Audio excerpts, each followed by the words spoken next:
A primeira coisa que eu tenho a dizer é que o futebol ele não é apenas da cultura de massa.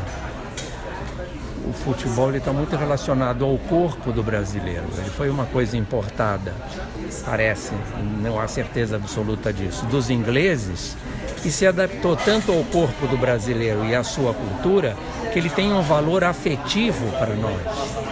E isso é mais importante, essa relação do corpo com a cultura, do que a relação com a cultura de massas, que é aquela que chegou com as tecnologias dos primeiros meios de comunicação, não é?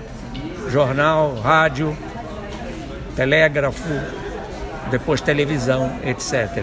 Então essa é a primeira coisa a dizer. Não é certo compreender o futebol só como algo pertencendo à cultura de massa.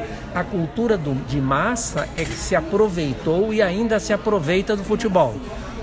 Muitas vezes tentando analisar o futebol brasileiro conforme o futebol que se faz na Europa, o que é um grande equívoco, certo?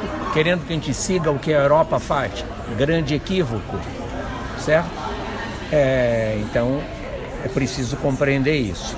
Agora, se o museu revela, parece que sim, essa relação com o corpo do brasileiro e, portanto, com a vida afetiva do brasileiro, o museu é bom, senão não é bom. Por mais que as imagens sejam muito de última geração, não é? Com todos os efeitos especiais. Efeito especial não torna um museu bom. Pode ele ser muito espetaculoso, mas não um museu bom.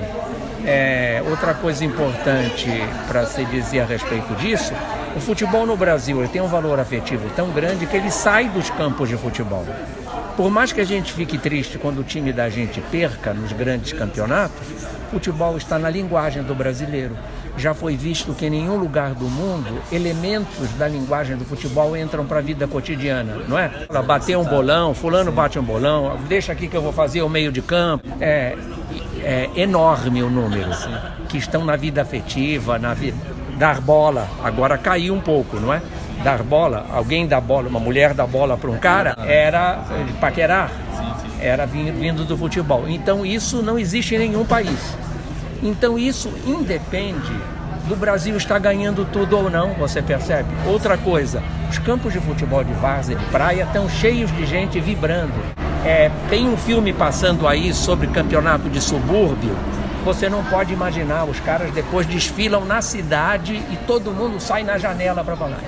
Então, uma coisa é o que a mídia faz com o futebol, não é? E achando que a gente tem que imitar o que os outros fazem, o que não quer dizer que não devemos incorporar coisas que são boas que os outros fazem. E depois os times de futebol da Europa não são times de futebol, são seleções. Eu tenho observado esses jogos dos grandes clubes, eles não têm jogador quase nenhum de lá. Eles têm 2 ou 3 ingleses, 2 ou 3 italianos, e a maioria dos jogadores que fazem sucesso nos times deles, de onde são? Brasil e Argentina. Você, quando precisa de um cientista, que você vai trabalhar em outro lugar, um cientista vai trabalhar em outro lugar, por necessidade de incrementar alguma região do conhecimento, esse cientista não deixa de ser brasileiro, ou alemão, ou japonês. Os jogadores de futebol que estão lá são todos brasileiros. Continuam sendo brasileiros. Por que eles chamam isso de futebol europeu? Por que a mídia faz isso? Porque a mídia é vendida ao capital internacional. Então você vê aqueles caras com aquela cara de sabedoria, os comentaristas esportivos, naquelas mesas redondas, eles são obrigados a sempre reafirmar